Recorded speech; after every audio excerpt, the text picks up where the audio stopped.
Starting onion ಮತ್ತು carrot ಮತ್ತು ಇದೇನು ಟೊಮೆಟೊ ಮತ್ತು ಕರಿಬೇವು ತೊಗೋಬೇಕು. ಇದು ಬೆಳ್ಳುಳ್ಳಿ ಮತ್ತು ಶುಂಠಿ ಎರಡು ಪೇಸ್ಟ್ ಕರೆಕ್ಟಾಗಿ ಫುಲ್ ಸಣ್ಣಗೆ ಪೇಸ್ಟ್ ಮಾಡ್ಕೋಬೇಕು. ಪೇಸ್ಟ್ ಎಲ್ಲ ಮಾಡ್ಕೊಂಡು ಆಮೇಲೆ ಸ್ವೀಟ್ ಕಾರ್ನು ಒಂದು ಸ್ವಲ್ಪ ಕುದಿ ಹಾಕಿಡಬೇಕು.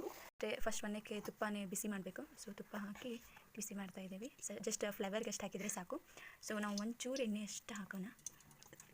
ಕಾದಾದಮೇಲೆ ಸ್ವಲ್ಪ ಸಾಸಿವೆ ಮತ್ತು ಸ್ವಲ್ಪ ಜೀರಿಗೆ ಹಾಕಿದ್ವಿ. ಅವೆರಡು ಕಾಯೋ ತನಕ ಎತ್ಕೋಬೇಕು. ಕರಿಬೇವು ಹಾಕ್ತೀವಿ. ಸೊ ಕರಿಬೇವು ಹಾಕಿ ಮೆಣಸಿನ್ಕಾಯಿ ಫುಲ್ ಚಟ ಅಂತ ಇದ್ದೀವಿ. ಮೆಣಸಿನ್ಕಾಯಿ ಹಾಕಿದ್ವಿ, ಕರಿಬೇವು ಹಾಕಿದ್ವಿ, ಉಳ್ಳಾಗಡ್ಡಿ. ಸೊ ಆನಿಯನ್ ಹಾಕಬೇಕು. ನೆಕ್ಸ್ಟು ಆನಿಯನ್ ಹಾಕ್ತಾಯಿದ್ವಿ. ಆನಿಯನ್ ಸ್ವಲ್ಪ ಬೆಂದಿದ ಮೇಲೆ ಸೊ ನಾವು ಆಗಲೇ ಮಾಡಿಟ್ಕೊಂಡಿದ್ವಲ್ಲ ಪೇಸ್ಟು, ಯಾವುದೊಂದು ಬೆಳ್ಳುಳ್ಳಿ ಮತ್ತು ಶುಂಠಿ ಪೇಸ್ಟು. ನೆಕ್ಸ್ಟು ಬೀನ್ಸ್ ಹಾಕ್ತೀವಿ. ಸೊ ಬೀನ್ಸ್ ಹಾಕಿದಾದಮೇಲೆ ಒಂದು ಸ್ವಲ್ಪ ಇದು ಮಾಡಬೇಕು. ಸೊ ನೆಕ್ಸ್ಟ್ ಕ್ಯಾರೆಟ್ ಹಾಕಿ ಟೊಮೆಟೊ ಹಾಕಿ ಆಗಲೇ ಕುದಿಸಿಟ್ಟಿರೋ ಸ್ವೀಟ್ ಕಾರ್ನನ್ನು ಹಾಕ್ತಾಯಿದ್ದೀವಿ ಇವಾಗ. ಸೊ ಸ್ವೀಟ್ ಕಾರ್ನ್ ಕುದಿಸ್ಕೊಂಡು ಒಂದಕ್ಕೆ ಮೊದಲೇ ಕುದಿಸ್ಕೋಬೇಕು. ಆಮೇಲೆ ಇದನ್ನ ನೀವು ಒಗ್ಗರಣೆ ಹಾಕುವಾಗ ಅದ್ರ ಜೊತೆ ನೀವು ಸ್ವೀಟ್ ಕಾರ್ನ ಆ್ಯಡ್ ಮಾಡಬೇಕು.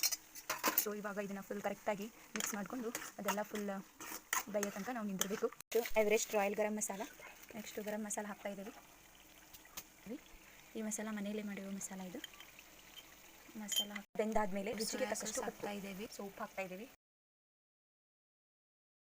ಒಂದು ಸ್ವಲ್ಪ ಸಿಹಿಯಾಗಿರಲಿ ಅಂತ ಸಕ್ಕರೆ, ಜಸ್ಟ್ 1 ಸ್ಪೂನ್ ಅಷ್ಟೇ, 1/2 ಸ್ಪೂನ್ ಅಷ್ಟೇ ಸಕ್ಕರೆ ಹಾಕೋದು.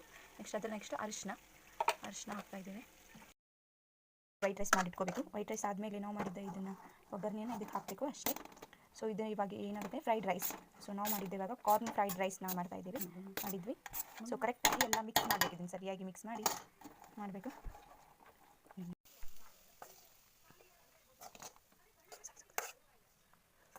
This is our white fried rice ready.